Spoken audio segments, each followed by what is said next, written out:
Қаратау мен Алатаудың қапталдаса өткен жерінде орналасқан Түлікбас ауданындағы Керейіт ауылы жыл қорытындысы бойынша Оңтүстік Қазақстан облысындағы ең үздік ауыл атанды. Барлық әлеуметтік мәселесі шешілген елді мекенде ынтымақтаса жүргенді байлығы, ал жұмыстары ұйымдастыра біліп, соған ағайынды тартқанда мақтаныш санайды. Тілшіміз Әбдез Рахманұлының репортажы. Ауылдағы мәдениет үйін күрделі жөндеуден өткізген соң мұндағы кітапханаға келетіндер қатары көбейіпті. Жастар көшеде көп жүргеннен осында әдеби кеш өткізгенді жөн санайды екен. Ал жастардың тәртібін қадағалайтын ауыл кеңесі бар.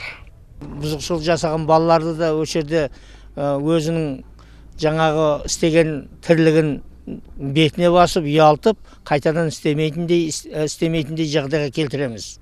Ауыл сонымен тыныш. 3,5 мыңдай тұрғыны бар ауылда екі бірде үлкен асыл тұқымды ауыл шаруашылығы мекемесі бар. Керейттіктер ол шаруашылыққа тек қана жұмыс орны ретінде қарайды. Өздерінің мақтанышы деп сол еңбекті ұйымдастыра білетіндігін айтады. Бекіре балықтың бірнеше түрін өсіреді. Қарауылдырық сатып, пайда тауып отыр. Еш жерде жоқ әдіс. Аквапоника, балық пен құлқына бір суда өсіп, бірін-бірі қоректендіреді. Ал ақалтеке тұқымды сәйгүліктер талай бәйгеде бірінші болып келген.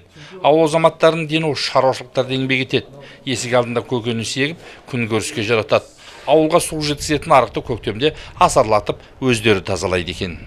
Ауылдың қариелері бас болып, жастарымыз қоштап, жалпы бір 3-4 күннің ішінде осындай үлкен арықты тазалап ауылға су әкеп қоямыз. Ал судың келуі елге ол үлкен ну.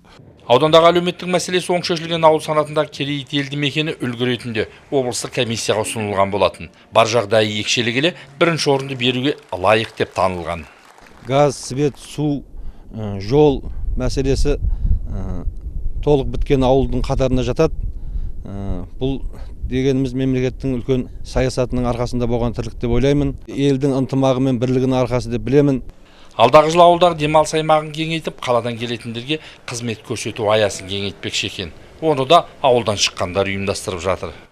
Әбдез Рахманұлы, Нұрмахан Мұсатов, Хабар, Оңтүстік Қазақстан облысы.